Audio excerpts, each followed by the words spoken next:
दिवाकर माधवराव उपरे यांच्या संगीतमय जीवनगाथेचा कार्यक्रम आपल्यासमोर प्रस्तुत होईल। त्यानंतर आपतिष्टांचे भाषण होतील आणि त्यानंतर केक कटिंग होईल आणि त्यानंतर भोजनाचा लाभ आपण अवश्य घ्यावा ही विनंती। चला तर मग कार्यक्रमाला सुरुवात करूया। परमपूज्य श्री गुरुदेव, चराचरात वास करणारी श्री गुरुदेव शक्ती, ब्रह्मलीन वंदनीय राष्ट्रसंत श्री तुकडोजी महाराज, वैराग्यमूर्ती कर्मयोगी श्री गाडगे बाबा आणि आजच्या या सेवानिवृत्ती व वाढदिवस प्रसंगी उपस्थित सर्व पाहुण्यांचं हार्दिक स्वागत। स्वागतम स्वागतम सुस्वागतम। आजच्या कार्यक्रमाचे मुख्य केंद्रबिंदू व सत्कारमूर्ती म्हणजे श्री दिवाकर पाटील उपरे व यांच्या सौभाग्यवती सौ ज्योतिताई उपरे यांनी मंचावर येऊन दीप प्रज्वलित करावे ही विनंती।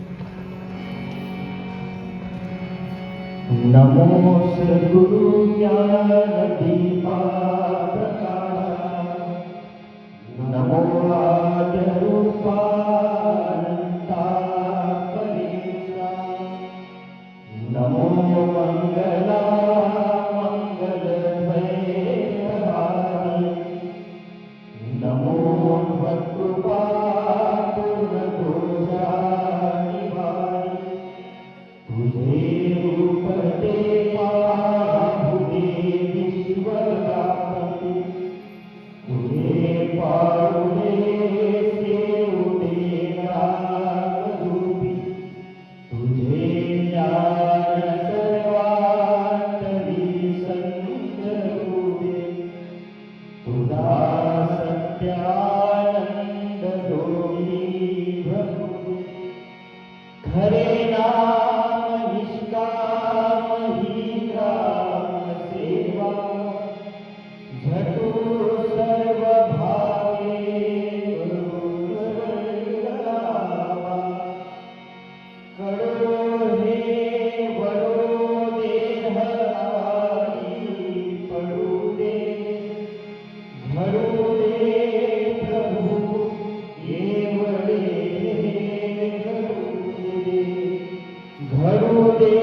सर्वप्रथम आपल्या इष्टदेवतेला संकल्प गीतेच्या माध्यमातून वंदन करण्याकरिता सर्वांनी आपल्या जागेवर उभं राहावं, आपल्या जागेवर हात बांधून उभं राहावं आणि संकल्प गीताला करावी सुरुवात। गुरुदेव हमारा प्यारा है, जीवन का जीवन का उजियारा, उनके माही प्राण देते, तरम से गुरुदेव भजे, गिर जाएंगे भवसारा, जीवन का उजियारा, जीवन का जीवन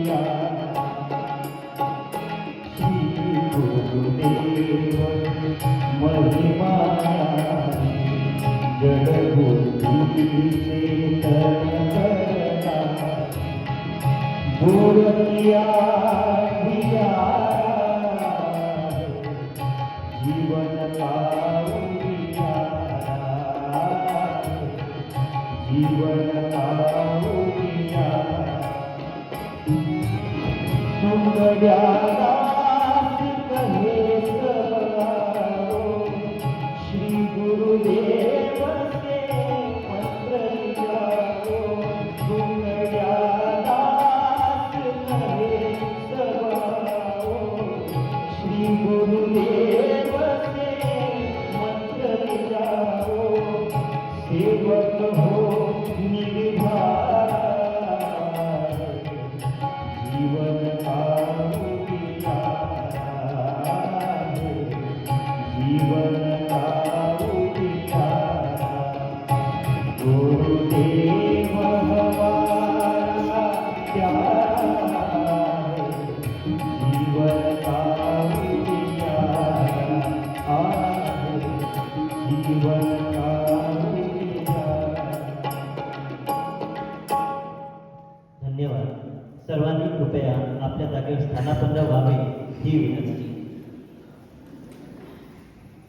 सुंदर माड असावी, ग्रीष्मात पडेल अशी ढगांची सार असावी.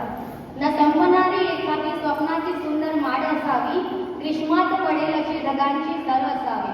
आणि न मागताई साथ देणारी तुमच्यासारखी सुंदर माणसे असावी, तुमच्यासारखी सुंदर माणसे असावी. पुनश्च एकदा जमलेल्या सर्व पाहुण्यांचे हार्दिक हार्दिक स्वागत. चला तर कार्यक्रमाच्या पहिल्या टप्प्याकडे वळूया, म्हणजे श्री दिवाकरराव उपरे यांची संगीतमय जीवनगाथा ऐकण्यासाठी. दिवाकर पाटील उपरे यांचे वडील माधव पाटील उपरे, आई सखूबाई उपरे, आजोबा लक्ष्मण पाटील उपरे. वडिलांचे मूळ गाव म्हणजेच धानोरा पिंपरी. आजोबा लक्ष्मण पाटील हे मुळात संत होते. एका हाताने अपंग असून सुद्धा भजनाचा, ढोलक वाजवण्याचा व हजारो लोकांचा स्वयंपाक करण्याचा छंद होता. याच कलेचा छंद माधव पाटलांनी सुद्धा जोपासला. माधव पाटलांची पत्नी म्हणजे परमडोलच्या मध्य घराण्यातील सखुबाईशी त्यांचा विवाह झाला. सन 25 जानेवारी 1968 मध्ये माधव पाटील उपरे यांच्या घरी सखुबाईच्या पोटी मुलगा जन्माला आला व त्याचे नाव दिवाकर ठेवण्यात आले. पाया जन्म कर्तव्य से कर्तव्य हरदम हाथ ले, मत रो कभी संचित से संजय खजाना साथ ले. हो जो होएगा सो होएगा, पल के ऊपर ना ख्याल कर, अपने उचित कर्तव्य को शास्त्रोक्त रीती चाल कर. दिवाकर हळूहळू 4-5 वर्षाचा झाला होता आणि त्याच वेळेस विश्वाचं विराट पाटीवर या म्हणीप्रमाणे उपनी हे गाव सोडून कडोलीला आले.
माधव पाटील, सखूबाई, मंगल म्हणजेच दिवाकरचे भाऊ आणि दिवाकर असा हा छोटा परिवार कष्ट करून कडोली गावात नांदत होता.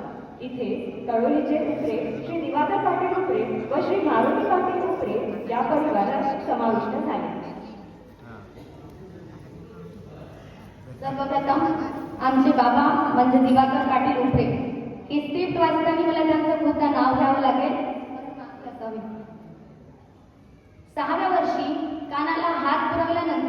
दिवाकरला पहिल्या वर्गात प्रवेश मिळाला. वडिलांनी मुलगा नाही शिकविला तोही पापाचा भागीदार झाला. जैसे जन्म देणे कर्तव्य त्याला तैसेची शिक्षण देणे अगत्याचे. ग्रामगीतेच्या या म्हणीप्रमाणे माधव पाटलांनी दोन्ही मुलांना शाळेत टाकले. अशा प्रकारे दिवाकररावांनी प्राथमिक शिक्षण पूर्ण केले. एकदा दिवाकरजींनी घरची 2 रुपयाची नोट चोरी केली होती. वडिलांच्या लक्षात आल्यानंतर त्यांनी विचारणा केल्यावर दिवाकरनी काहीच उत्तर दिले नाही.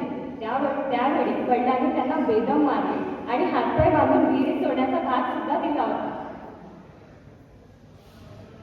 जीवनाचे प्रत्येक अंग शिकवावा महत्वपूर्ण उद्योग.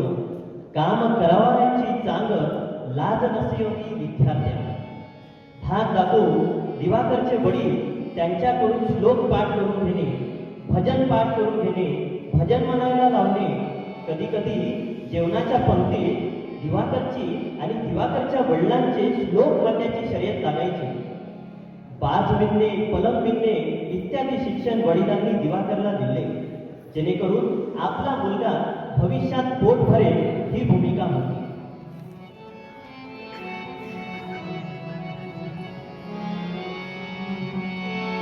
एक तरी अंगी असू दे कला, एक तरी अंगी असू दे कला, नाही तर काय भुका जन्मला, नाही तर काय भुका जन्मला. एक तरी अंगी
दिवाकर पाटील हे उत्तम तबला वादक आहेत.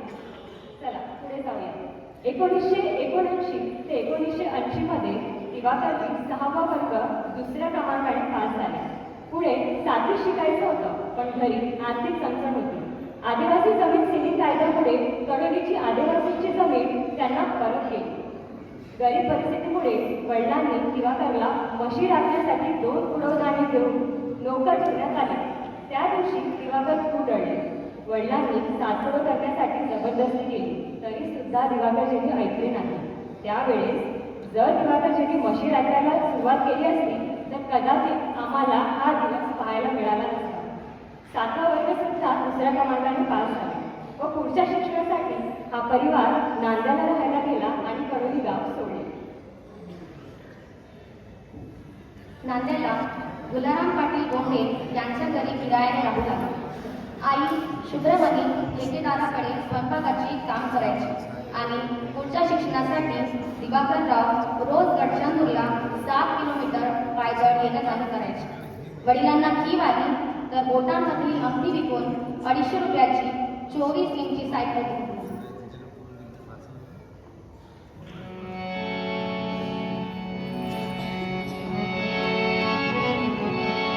ये तो सच है ये भगवान है मगर फिर भी अनजान है धरती पे रूप माँ बापों का उस विधाता की पहचान है ये तो सच है ये भगवान है मगर फिर भी अनजान है धरती पे रूप माँ बाप का उस विधाता की पहचान है जन्मदाता है जो नाम जिनसे मिला भाव कर जिनकी उंगली है बचपन सदा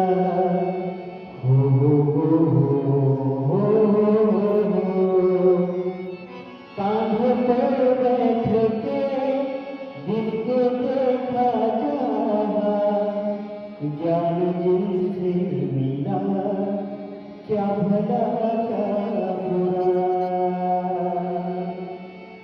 कितनी उपकार है क्या कहे ये बताना आसान है धरती पे रूप माँ बाप का उस विधाता की पहचान है ये तो सच है कि भगवान है मगर फिर भी अनजान है धरती पे रूप माँ बाप का उस विधाता की पहचान है. खरंच आई वडील म्हणजे साक्षात परमात्मा. परमेश्वराच्या प्रथम जो येतो तो म्हणजे आई वडील आणि मुलांना काय हवंय आणि काय नकोय याची जाणीव करणारे म्हणजे आई वडील. त्यावेळीचे सरपंच राहुल साहेबांसोबत वडिलांची ओळख झाली, दिवाकर रावांच्या वडिलांची ओळख झाली व ग्रामपंचायतमध्ये 200 रुपये प्रति महिना प्रमाणे चपराशी म्हणून वडिलांना रुजू करण्यात आले. आईला सुद्धा 200 रुपये प्रति महिना प्रमाणे विकास प्रकल्पाच्या बालवाडीमध्ये सेविकेचं काम मिळालं आणि याच माध्यमातून विकास प्रकल्पाचे प्रमुख त्या काळचे गोडबोले साहेबांसोबत दिवाकर रावांची ओळख झाली. वडिलांना ग्रामपंचायतमध्ये नोकरी लागल्यानंतर सरपंच साहेबांनी रेवणीच्या खुल्या जागेवर झोपडी बांधायची परवानगी दिली. तिथे कंपनीची विकास प्रकल्पाच्या बालवाडीच्या आधाराने एक छोटीशी टिनाची झोपडी बनवून राहू लागली. सर्व संकटांवर मात करत हा परिवार व ही झोपडी उभी झाली. राजा सजी महानी राजा सजी महानी सोचे कभी रानी दी सर्व प्रातधानी सर्व प्रातधानी दिया हो गई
दिवाकरराव उन्हाळ्याच्या सुट्ट्यांमध्ये L&T माइन्सच्या एका हॉटेलमध्ये 40 रुपये प्रति महिन्याप्रमाणे काम केले. कष्टाची कामे करून त्यांनी एक छत्री, पुस्तके आणि शाळेचा गणवेश घेतला. आज आपल्याला दिवाकर पाटील इथे एक सक्सेसफुल टर्नर म्हणून आपल्यासमोर बसून दिसत आहे. पण याच्या मागचे कष्ट आणि याच्या मागे त्यांनी किती किरदार त्यांच्या जीवनात निभवले हे आपण पुढे पुढे पाहत जाणार आहोत. 9वा वर्ग पास झाल्यानंतर उन्हाळ्यात 5 रुपये रोजीप्रमाणे माती घासण्याचे सुद्धा काम केले व 10वा वर्ग उत्तमरित्या उत्तीर्ण झाले. एक दिवस कॅन्टीनमध्ये काम करताना गोडबोले साहेबांनी बघितलं आणि त्यांना दया आली. त्यामुळे त्यांनी दिवाकररावांना विकास प्रकल्पाचे जीपवर कंपाऊंडर म्हणून 200 रुपये प्रति महिन्याने रुजू केले. तेव्हा म्हणून माझ्या वडिलांना आजही मी डॉक्टर आहे पण त्यांना माझ्यापेक्षा जास्त मेडिसिनचं नॉलेज आहे. आमच्या गावामध्ये वेटाळामध्ये दिवाकरच्या तापाला गोळी द्या, सर्दी गोळी द्या अशा म्हणून कंपाऊंडरचं सुद्धा नॉलेज त्यांना भरपूर होतं.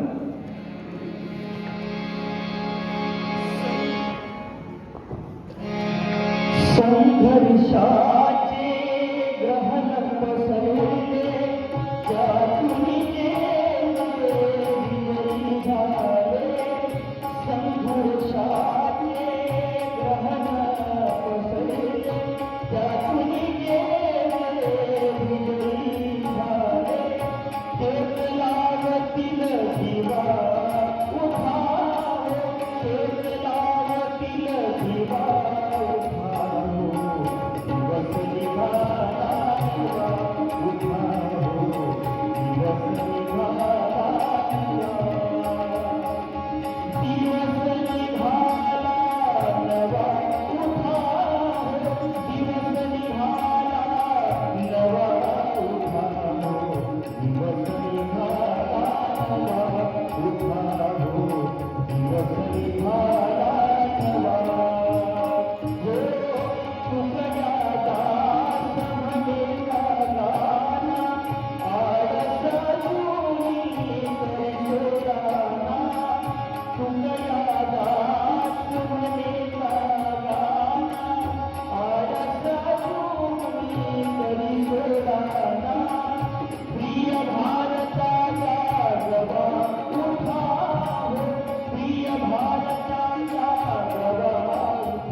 ITI ला फॉर्म भरण्यासाठी मुलांची गर्दी बघून इच्छा नसताना सुद्धा सोबत असलेल्या व्यक्तींनी दिवाकररावांना फॉर्म भरायला लावला व तो पोस्टाद्वारे पाठवण्यात आला. त्यानंतर टर्नर आणि वेल्डर यासाठी कॉल आला. माहिती काहीच नाही पण टर्नर हा शब्द आवडता असल्यामुळे टर्नर विभागात प्रवेश घेतला. ITIच्या प्रवेशासाठी आणि राहण्याच्या सोयीसाठी पैसे नसल्यामुळे प्रवेश घेऊ शकत नव्हते. शेवटी ही परिस्थिती गोडबोले साहेबांना सांगितली. मदतीच्या भावनेने साहेबांनी विचारले, दिवाकर आता तू काय करशील? दिवाकररावांनी म्हटले, साहेब मला आता आशा सोडून द्यावी लागेल. साहेबांनी तोडगा काढून म्हटले, तू राहण्याची सोय बघ, बाकी मी विकास प्रकल्पाच्या माध्यमातून 200 रुपये स्टायफंडची व्यवस्था करून देते. वडिलांनी विनंती करून मोरवा येथे नातलग पिटूरकर यांच्या घरी राहण्याची व्यवस्था केली व अशा प्रकारे दिवाकरराव ITIच्या कॉलेजमध्ये जाऊ लागले. दिवाकररावांच्या वडिलांनी ग्रामसेवकाच्या त्रासाला कंटाळून ती नोकरी सोडली व डी टाईपमध्ये एका मेसमध्ये 200 रुपये प्रमाणे काम केले. मेसचे जेवण बनवलेले व ते बिमार पडले. कोणाचाही आधार नसल्यामुळे गोडबोले साहेबांनी वडिलांना मदत केली. आई नांद्याला एकटी आणि दिवाकर ITIसाठी मोरवाला. मग वडिलांची सोय करायची तरी कुठे? दिवाकरच्या मनामध्ये असा मोठा संभ्रम चालू होता. शेवटी नायगावचे मामा विठ्ठल पाटील तुपरे यांनी म्हटले, दिवाकर, तू काही चिंता करू नको, मी आपल्या भाटव्याची सोय करतो. आणि वडिलांना त्यांच्याकडे ठेवण्यात आले. काही दिवसांनी वडिलांची तब्येत पुन्हा बिघडली. डॉक्टरला दाखवले असता त्यांनी नागपूरला दवाखान्यात न्यायचे सांगितले. घरी आर्थिक चणचण आणि आधार कुणाचाही नाही. कुणाचाही आधार नसल्यामुळे दिवाकररावांनी शेवटी घरावरच्या 2 पेट्या टीना विकायचा निर्णय घेतला. वडिलांना वाटले, दिवाकररावांच्या वडिलांना वाटले की टीना विकल्या तर मुलाच्या डोक्यावरचं छप्पर सुद्धा निघून जाईल. म्हणून वडिलांनी म्हटले, दिवाकर, आता माझी वेळ संपत आली आहे, मला जाऊ दे, टीना वगैरे काही विकू नका. असे म्हणून वडिलांनी 2 दिवसातच या जगातून निरोप घेतला. स्वानंद सागर करस में स्फूर्ति लहरे खेलती, बरखा फुहारे शब्द की खुद में खुद ही झेलती, तुकड्या कहे समरस हुई परिपूर्ण पाय धन्यता, माया नहीं नाहे जगत, आनंद घन चैतन्यता, आनंद घन चैतन्यता. उरामती माया त्याच्या काळ्या मेघावानी, दाखविना कधी पुन्हा डोळ्यात पाणी, झिजू झिजू संसाराचा गाळा घातला,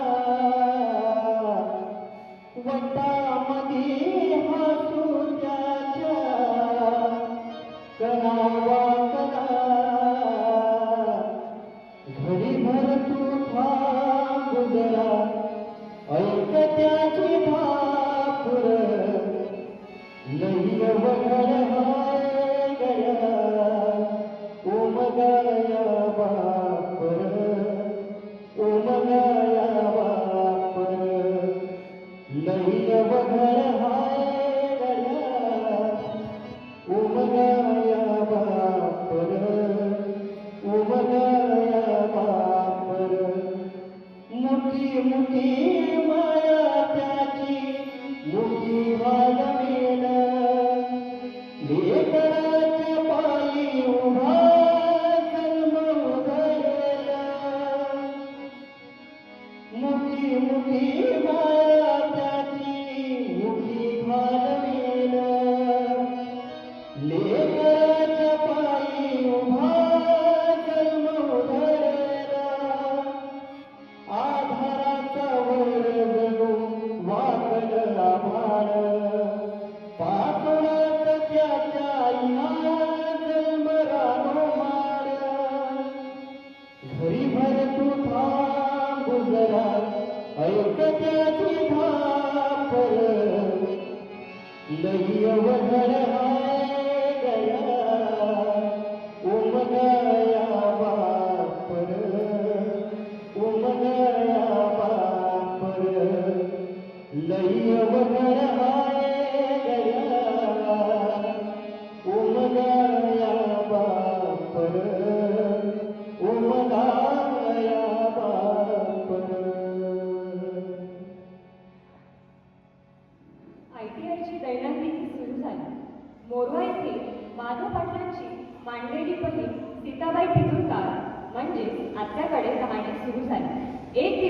कॉलेजला खूप उशीर झाला व दिवाकरराव वर्कशॉपला गेलेच नाही.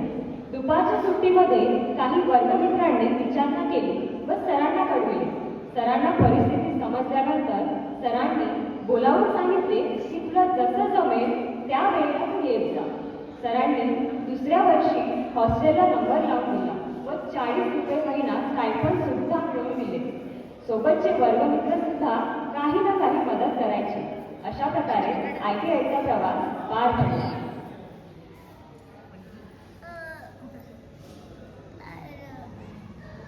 ITIचे प्रशिक्षण पूर्ण झाल्यानंतर आता पुढे काय करायचं हा प्रश्न दिवाकर समोर उभा टाकला होता. विकास प्रकल्पाचा चार्ज रानडे साहेबांकडे होता. दिवाकरराव रानडे साहेबांना भेटले. साहेबांनी म्हटलं, मी कंपनीमध्ये लावून तर देऊ शकत नाही, पण विकास प्रकल्पामध्ये काम देऊ शकतो. शेवटी 200 रुपये महिन्याप्रमाणे विकास प्रकल्पामध्ये कामाला लागले.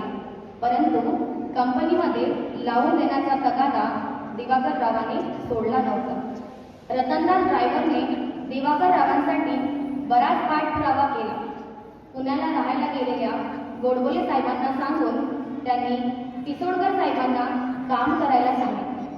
सन 1988 डिसेंबरमध्ये दिवाकररावांच्या प्रयत्नाला यश मिळाले व 2 वर्षासाठी कंपनी ट्रेनी म्हणून घेण्यात आली.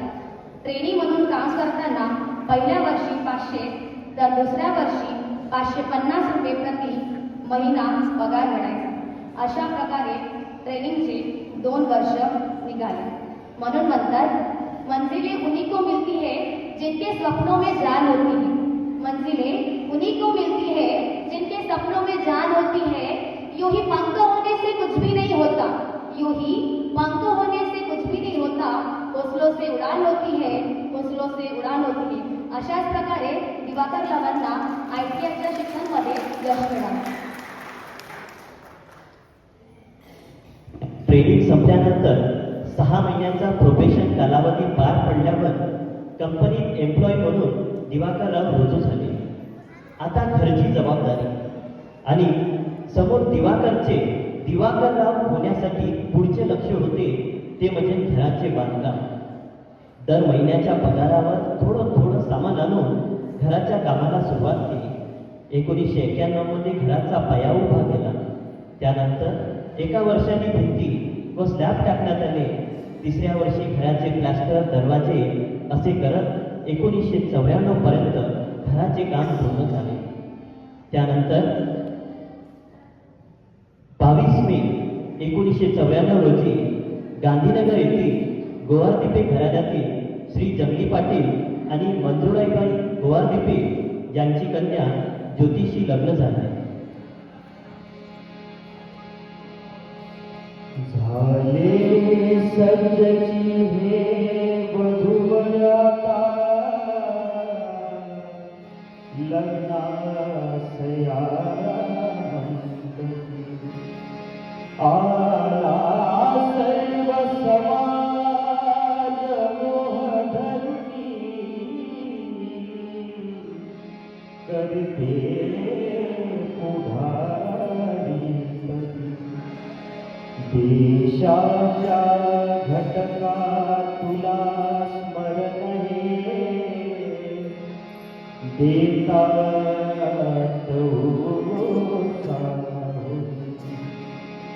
नित्य व्रता सुकीर्ती गरजा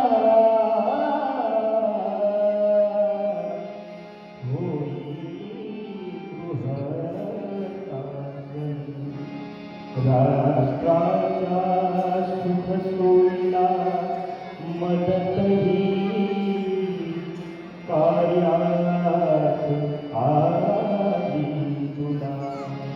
आहे तो गुरुदेव साय अपुला.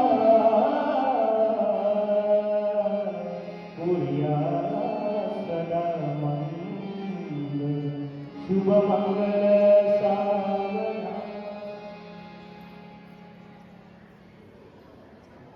2 जुलै 1995 ला पुत्ररत्न प्राप्त झाले व त्याचे नाव प्रकाश ठेवण्यात आले. 28 सप्टेंबर 1997ला घरी कन्या रत्ना जन्माला आली व तिचे नाव किरण ठेवण्यात आले. मुल-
अशा प्रकारे उपरे परिवारात प्रकाश व प्रकाशची किरण जन्माला आली. मुलांचे शिक्षण चांगल्या प्रकारे व्हावं व मुले चांगल्या नोकरीवर लागावे अशी सर्व आईवडिलांची इच्छा असते, तशी दिवाकरची इच्छा होती. कंपनीने BRSची घोषणा केली होती. त्यावेळेस दिवाकर रावांना भाजून सुटली होती की कंपनीने जर आपल्याला BRS दिलं तर समोरचं आयुष्य जगायचं कसं. पण नशिबाने साथ दिली आणि आज जीवनाचे 58 वर्ष पूर्ण करत आधीच्या L&T आणि आताच्या अल्ट्राटेक कंपनीमध्ये 36 वर्ष सेवा दिली. या 58 वर्षाच्या काळात बरेचसे लोकांसोबत संबंध आला. काहींना सुखद, काहींना दुःखद, तर काहींनी त्यांच्या अति कष्टाच्या काळात, संकटाच्या काळात सुद्धा बरीच साथ दिली. 1 मे 2024 रोजी या परिवारात आणखी एका सदस्याचे आगमन झाले. मुलगा प्रकाश यांचे लग्न बीबीच्या श्री शिवबालक मोहारे आणि अर्चनाताई मोहारे यांची कन्या व डहाकेजी यांची भाची प्राजक्ताशी लग्न झाले. अशा प्रकारे हा परिवार संपूर्ण झाला आणि माधवाकडे दिवा देणारी सखू. माधव म्हणजे माझे आजोबा दिवाकर रावांचे वडील आणि दिवाकर रावांची आई म्हणजे सखूबाई. माधव म्हणजे कृष्ण, माधव म्हणजे कृष्ण आणि त्याच्याकडे दिवा देणारी सखू म्हणजे माधवाची सखू, सखूचा दिवा, दिव्याची ज्योत, दिव्याची ज्योत, ज्योतीचा प्रकाश, प्रकाशाची किरण आणि प्रकाश पडताच उमलणारी प्राजक्ताची फुले, असा हा परिवार दिवाकरराव यांच्या मार्गदर्शनाखाली व संस्काराखाली वाढला. ऐ दिल लाया है बहार, अपनों का प्यार क्या कहना, मिले हम झलक उठा खुशी का खुमार क्या कहना, खिले खिले चेहरों से घर है मेरा ये गुलजार क्या कहना, ऐ दिल लाया है बहार, सपनों का प्यार क्या कहना, दिल का कोई टुकड़ा कभी दिल से जुदा होता नहीं, अपना कोई जैसा भी हो अपना है वो दूजा नहीं, यही वो मिलन है जो सचमुच है दिल का करार क्या कहना,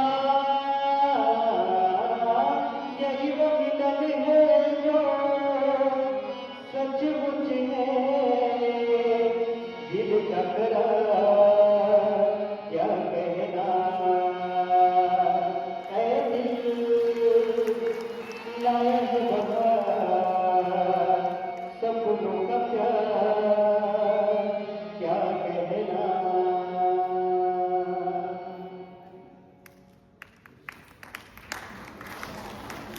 धन्यवाद मंडळी.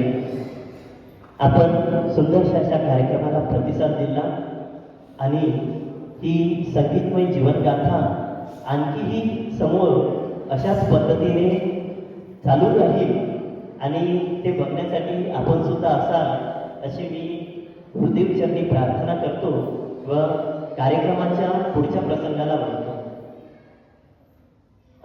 भजन मंडळीला विनंती आहे की आपण सध्या विराम घेऊ शकता. नंतर भाषणाचा कार्यक्रम झाल्यावर आपण भजनाचा आनंद घेऊया.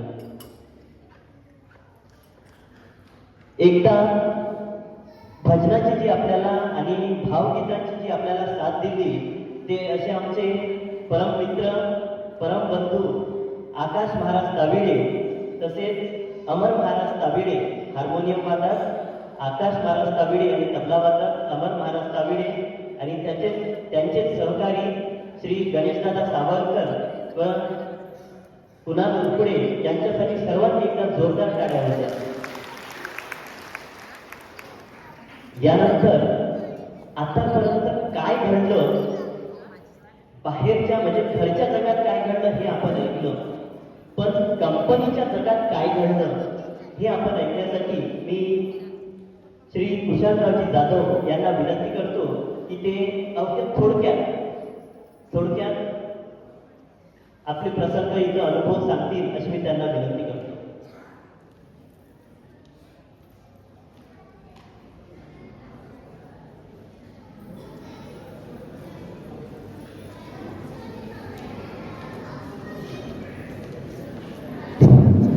प्रथमतः आज या ठिकाणी दिवाकर भाऊ उपरे यांचा निवृत्तीचा दिवस आहे आणि वाढदिवस सुद्धा आपण करत आहोत. या कार्यक्रमाला आवर्जून सर्व अपतेष्ट मंडळी मित्र आणि आमचे कर्मचारी सिनियर कर्मचारी हे सर्व उपस्थित आहेत. तर दिवाकर भाऊसोबत माझा जो संपर्क आला 12 वर्षाचा, या कालावधीमध्ये भाऊकडून बरंचसं काही शिकायला मिळालं आणि भाऊच्या मार्गदर्शनाखाली मी काम सुद्धा बरंचसं शिकलं, हा तुमचा अनुभव आला. आणि भाऊचं प्रत्येक कामाने कसं एखाद्या कोरा तावा आहे त्या कोरा तावासारखं आहे, एक डाग सुद्धा नाही असं त्याचं चरित्र आहे. म्हणजे कुठंच कुणाचं वाईट होऊ नये किंवा असं त्याच्या मनामध्ये नाही.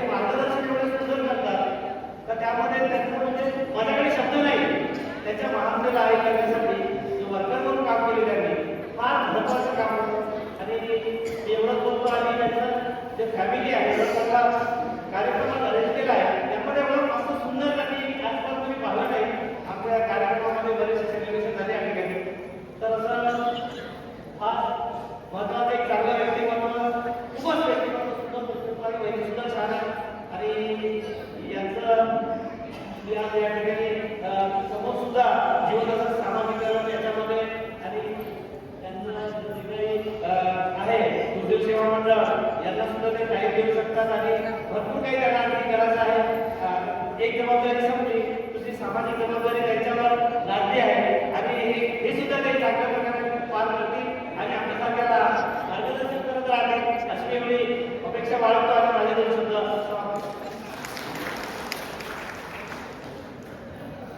धन्यवाद तुषार काकाजी. यानंतर जास्त वेळ न घेता मी ही झाली कंपनीमधले जीवन. यानंतर सामाजिक जीवन आपल्यासमोर वाटून देण्याकरिता मी शिवाजी स्कूलचे व्हाईस प्रिन्सिपल आदरणीय चटप सर श्री रत्नाकरजी चटप सर यांना मंचावर आमंत्रित करतो.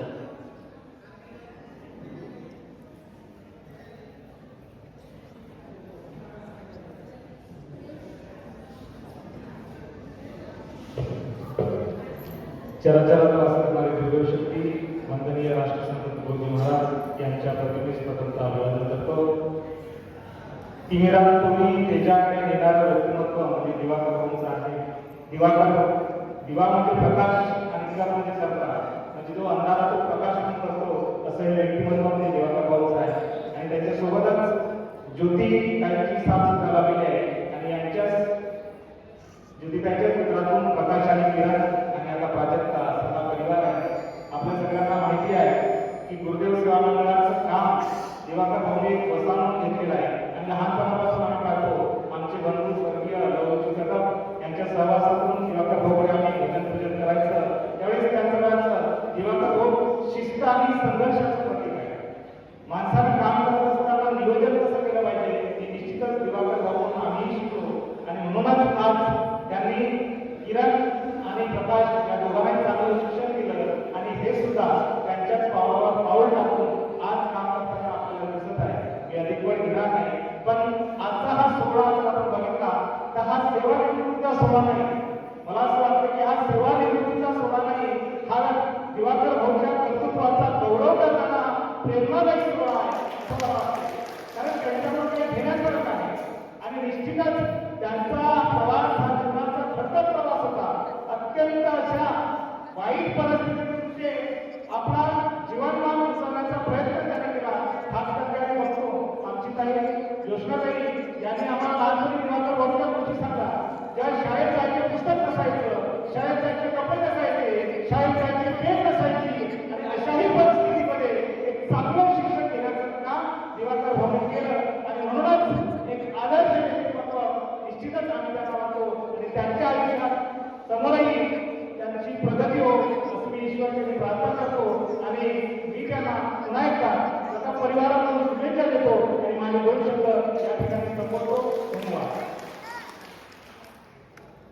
धन्यवाद सर. शिक्षण कशा पद्धतीने झालं, कसं झालं, काय झालं आणि आज आपण कोणत्या स्तरावर आहोत याची जाणीव आपण करून दिली. त्यानंतर मी सेवाक्रांती भोयर यांना विनंती करतो की ते मंचावर येऊन अगदी थोडक्यात या कार्यक्रमाचं माफ करा, या कंपनीमध्ये जे काही कार्यकाळ चालला त्यांच्यासोबत त्यांचे सहकारी बंधू एका लेट मशीनवर म्हणजे बाबा असायचे आणि दुसऱ्या लेट मशीनवर भोयर टाकायचे असायचे आणि आपण आपला जसा शेजार असतो त्या पद्धतीने त्याचा शेजार होता लेट मशीनचा. आता त्या लेट मशीनचा प्रसंगाचा शेजार आपण ऐकण्यासाठी ही सेवकाची भोयर काकाची त्यांना विनंती करतो.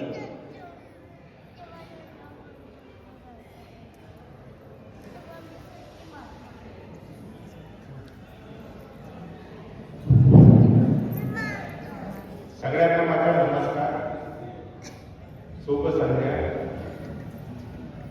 दिवाकर उपरे सोबत मी जवळपास 22 वर्ष काम केलं आहे आणि आमच्या कामाची पद्धत एकच होती, कामामध्ये धैर्य नाही.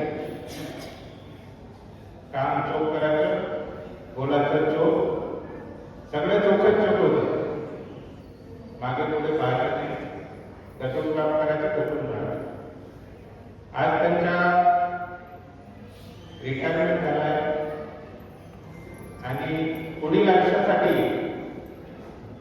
माझ्याकडून माझ्या परिवाराकडून त्यांना खूप खूप शुभेच्छा आहेत.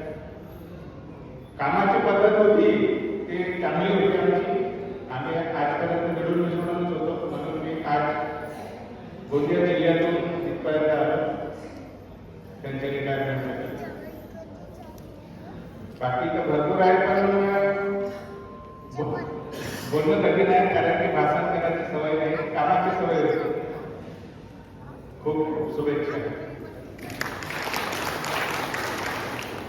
धन्यवाद सुवर्णकांनी. यानंतर श्री दिवाकर उपरे यांची भाषी म्हणजे सौ अरुणाताई वसे यांना मी मंचावर आमंत्रित करतो. कारण सांगायचे झालं तर वडिलांची आख्या म्हणजे सौ सीताबाई पिदुरकर हे मोरवचे आणि त्यांची नात म्हणजे ती अरुणाताई. आणि अरुणाताईचा लहानपणी सांभाळ बाबांनी बराच केला आहे. त्या भावनेने आज अरुणाताई आपल्यासमोर ते मनोगत मांडतील अशी मी त्यांना विनंती करतो.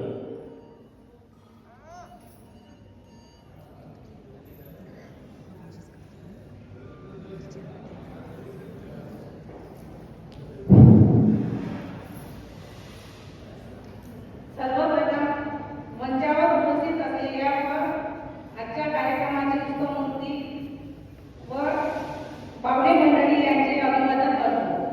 मी आजची सत्कार मूर्ती श्री दिवाकर पाटील उपरे यांच्याबद्दल सांगायचे झाले तर माझ्या माहितीनुसार ते माझ्या आईचे मानस भाऊ. माझ्या जन्मानंतर माझ्या आईला भारतवाडी झाल्यामुळे माझा सांभाळ त्यांनी केला. खरं तर ITIच्या शिक्षणासाठी श्याम आमच्याकडे राहत असत. माझ्या आईच्या तब्येतीमुळे मामांनी ITIच्या शिक्षणासोबत माझी काळजी घेतली. खरं तर आमच्या रक्ताचं नातं नाही, पण जन्मताच त्यांच्याशी माझी नाळ जुळली गेली. ITIच्या शिक्षणानंतर त्यांना वेगाची नोकरी आली. अतिशय कमी पगाराच्या नोकरीत त्यांनी समोरच्या दिवस काढायची सुरुवात केली. मामाचं घर म्हटलं तर तुमच्या हाती कामायचं झालं तर त्याला तुम्ही नोकरीत म्हणा, पण त्या नोकरीत शांती समाधानाचे वारे वाहत होते. सदैव हसतमुख राहणारी आमची आई परिस्थितीमुळे कधी मनात झाली नाही. सदैव राष्ट्रसंत तुकोजी महाराजांच्या मार्गावर चालणारे आमचे मामा यांनी त्यांचे विचार आपल्या कुटुंबावर रुजवले. आपल्या मुलांना उच्च शिक्षणासोबत संस्काराचे धडे घडवले. आज त्यांची एक मुलगी डॉक्टर व मुलगा इंजिनियर डिग्री घेतलेला असून सुद्धा त्यांच्या वागण्यात ही नम्रता झळकते. हे सांगून त्यांनी कमावलेली खरी प्रॉपर्टी म्हणजे त्यांची मुलं. मामाबद्दल सांगायचं झालं तर मामीबद्दल सांगायचं झालं तर तुमच्या पगारात सर्व जबाबदाऱ्या पार पाडत कधीही दखल न करता सर्व नाते कोणते सांभाळून त्यांनी मामाच्या पाठीशी उभे राहून आजपर्यंत संसाराचा काळा चालवला. त्यांच्या या तुमच्या समृद्ध वाटचालीला ईश्वरचरणी एवढीच प्रार्थना करते, त्यांना निरोगी व दीर्घायुष्य लाभो ही विनंती करते आणि मी माझे मनोगत करते. धन्यवाद ताई. यानंतर वैवाहिक जीवन सुरू झाल्यानंतर जे आप्तेष्ट म्हणजे सोयरे घ्यायला जे सोबतीला येतात तर तो अनुभव मांडण्यासाठी मी आदरणीय श्री गजाननरावचे गोवारपिपे यांना विनंती करतो की ते मंचावर येऊन आपलं मनोगत व्यक्त करतील अशी मी त्यांना विनंती करतो.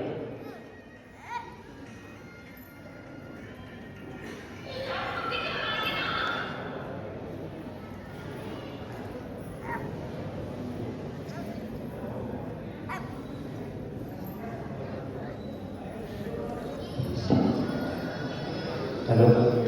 चराचरा वाद करणारे शक्ती वंदनीय राष्ट्रसंत तुकोजी महाराज, वैराग्यमूर्ती गाडगे बाबा आणि या कार्यक्रमाला उपस्थित असलेले सर्व वयोवृद्ध मंडळी, तसेच बालमित्र, बंधू आणि भगिनी आणि या कार्यक्रमाचे सत्कारमूर्ती सन्माननीय दिवाकरराव महाराजराव उपरे.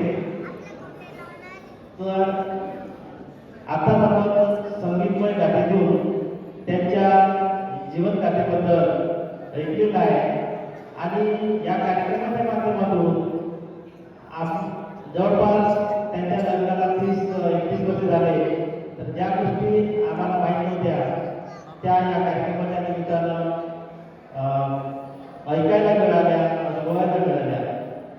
तर दिवाकररावजींचं जेव्हा पहिली ओळख म्हणजे ते ज्योतीचं लग्न होण्याच्या पूर्वी ते ITI करत होते आणि आम्ही BEdचा फॉर्म भरण्यासाठी बाबा, आमचे काकाजी आम्ही सर्व गेलो आणि तिथं ITIच्या प्रांगणामध्ये एका झाडाखाली आम्ही फॉर्म भरत बसलो होतो. तर तेव्हा त्यांना मी पहिल्यांदा पाहिलं, ओळखीने पाहिजे आणि जेव्हा लग्न जुळलं तेव्हा मग माझ्या लक्षात आलं की आपण जे पाहिलं होते ते व्यक्ती हेच आहे बा. आणि तिथून मग लग्न झाल्यानंतर त्यांचे आपल्याला संबंध आले आणि या संगीतमय गाथेतून आपण ऐकलं की ज्या माणसाला अगदी बालवयापासून दारिद्र्याने पछाडणं एवढे फटके बसले, तर त्यांच्याशी जेव्हा संबंध आले तेव्हा आम्ही पाहिलं की त्यांचा स्वभाव असा होता की ऐकावे जनाचे आणि करावे मनाचे. तर हे आता माझ्या लक्षात आलं की असं काय होतं की आपण आम्हाला वाटत होतं की कमी खर्च केला पाहिजे बाजू झाला, पण त्यांनी ती सर्व परिस्थिती भोगली होती आणि त्या परिस्थितीला ते सामोरे गेले होते. त्यांनी ते सर्व अनुभवलं होतं आणि त्यामुळेच ते आपल्या निर्णयावर ठाम असायचे. आणि जेव्हा लग्न झाल्यानंतर त्यांच्याकडे मी किंवा आमचं कुटुंब येत होतं तेव्हा पहिल्यांदाच पाहिलं की आम्ही आमच्या घरी पेंटी, तबला हे काटे कधी पाहिलं नाही आणि त्यांच्याकडे आल्यानंतर पाहिलं ते सर्व गुरुदेव सेवा मंडळाशी जुळलेले होते आणि त्यांच्या आजूबाजूला जे कोणी गरीब जे राहत होते त्यांना ते मदत करणारे दिसायचे. तर हे कशामुळे घडले की त्यांना त्या परिस्थितीतून ते गेले होते आणि म्हणून आमच्याकडे जे संस्कार आहे देवीदास वगैरे, तर त्याला त्यांना मदत करताना मी बघितलं. असे अनेक त्यांच्या संपर्कात लोक होते, तर त्यांना ते मदत करत असे आणि त्यानंतर गुरुदेव सेवा मंडळाच्या कार्यासाठी त्यांनी आपल्या जीवनाला बरंचसं योगदान दिलेलं आहे आणि संपूर्ण कुटुंब वंदनीय राष्ट्रसंत तुकोजी महाराज विचाराने चालत आहे आणि आता ती कुटुंबाची एकत्र शक्ती आपण बघितली आणि त्यांनी जे संस्कार केले त्या संस्काराचे पडसाद आता या कार्यक्रमातून आपल्याला दिसून आले. आणि या कार्यक्रमाच्या निमित्तानं ते सेवानिवृत्त जरी झाले असले तर सेवानिवृत्ती म्हणजे हे काही माणसाच्या जीवनाचं शेवट नाही. तर हिंदी गाण्याची जे त्यावेळी तुम्हाला सांगतो, जिंदगी के सफर में गुजर जाते हैं वो मकाम, वो फिर नहीं आते, वो फिर नहीं आते. म्हणजे त्यांनी जीवनामध्ये आपला आता नोकरीचा कालखंड संपलेला आहे, पण तुझं जे आयुष्य आहे हे सुद्धा तेवढं महत्वाचं आहे. येणाऱ्या पिढीला मार्गदर्शन करण्यासाठी त्यांच्या अनुभवाचा फायदा होणार आहे.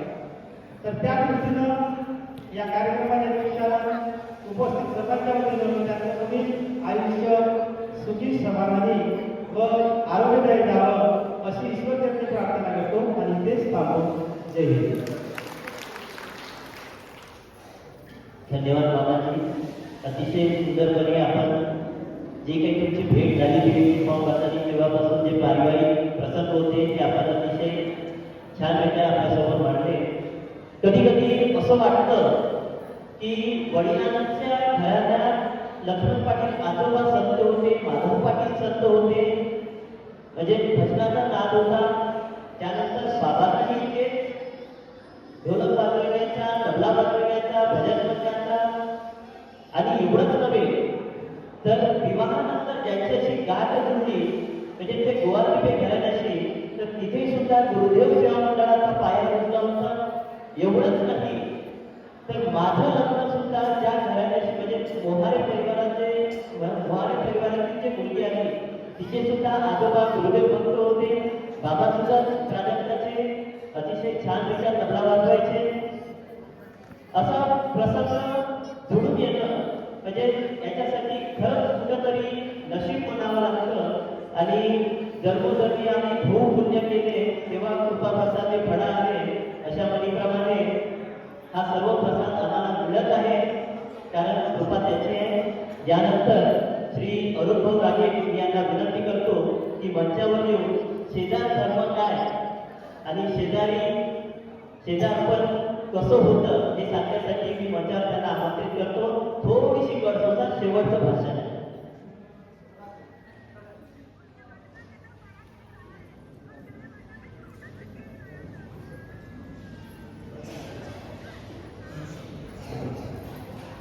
चराचरात वास करणाऱ्या बुद्धशक्तीला सर्वप्रथम माझे विनम्र अभिवादन.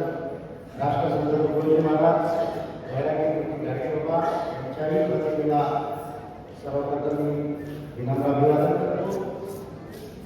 आज हा दिवस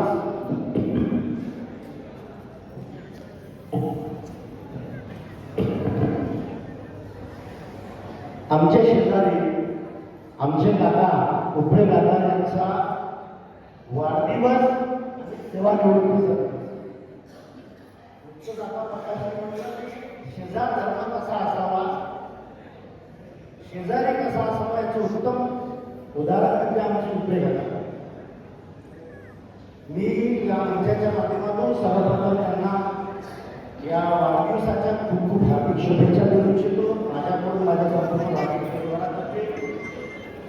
आणि त्यांनी 58 वर्ष अडकाडीमध्ये काम केलं. वयाच्या 58व्या वर्षापर्यंत ते अडकाडीला आपले क्षणातून काही ना काहीतरी देण्याचा प्रयत्न केला. आणि त्यांच्या आयुष्याची आता खऱ्या अर्थानं सुरुवात झाली मला वाटते.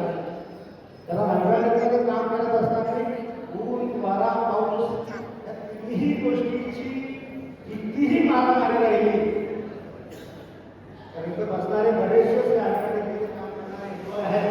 आणि माझे वडील पण एम्प्लॉय होते. बरोबर असा पदापद पाऊस पडत राहायचा आणि सकाळची 6ची मीटिंग राहायची, वडील 5:30 वाजता घरून निघून जायचे. कारण एक दिवस जर वेबसाईट लागली तर त्याचा इम्पॅक्ट महिन्याच्या 3 दिवसाच्या घटनामध्ये पडायचा. तर अशी ही ज्यांनी 58 वर्ष उपळे परिवाराला पुढे नेण्यासाठी मेहनत केली त्यांच्या आयुष्यातली एक पिढी संपली. आणि खऱ्या अर्थानं आता नवीन संसाराकडे आता जाण्याची त्यांची वेळ आहे.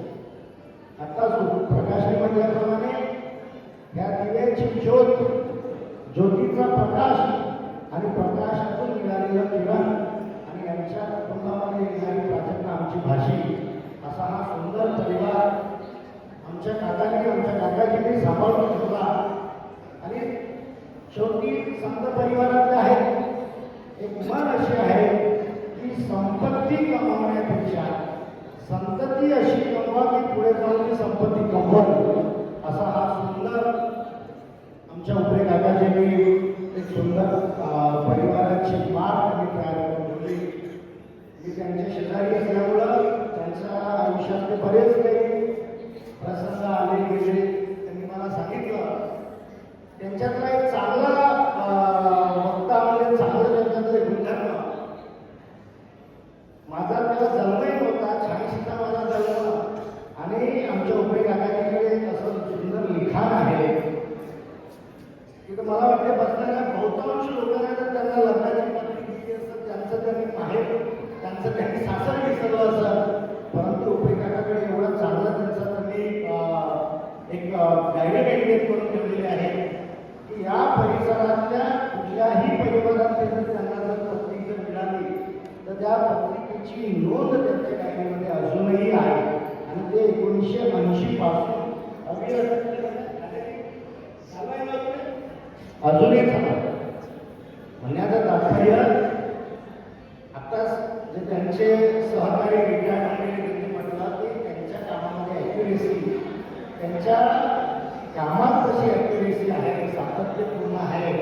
सुंदर परिवार, एवढा सुंदर त्यांनी आप्त परिवार तयार केला. मी त्यांच्या पुढील भविष्यासाठी खूप खूप शुभेच्छा जाहीर करतो की सर्वसामान्य कुटुंबातून जे त्यांनी त्यांच्या आयुष्याचं सगळं काही कथन आता या प्रकाशच्या माध्यमातून, किरणच्या माध्यमातून, प्राजक्ताच्या माध्यमातून केलं आणि कोणत्या कोणत्या परिस्थितीतून पुढे आले आणि आज वयाचे 58 पूर्ण झाले, अल्ट्राटेकमध्ये सेवानिवृत्त झाले. भविष्याच्यासाठी त्यांना खूप खूप शुभेच्छा जाहीर करतो आणि मी माझ्या शब्दाला स्वीकारतो. धन्यवाद.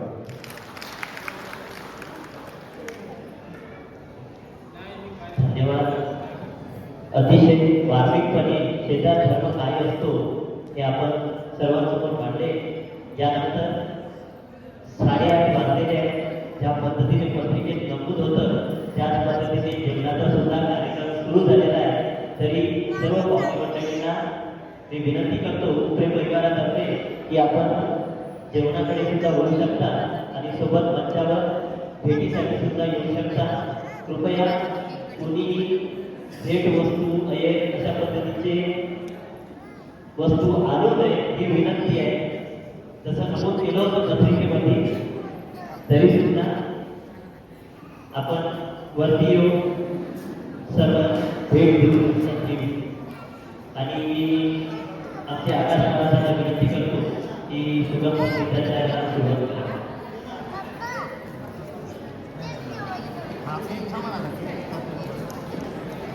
थोडं लाईन ही विनंती आहे.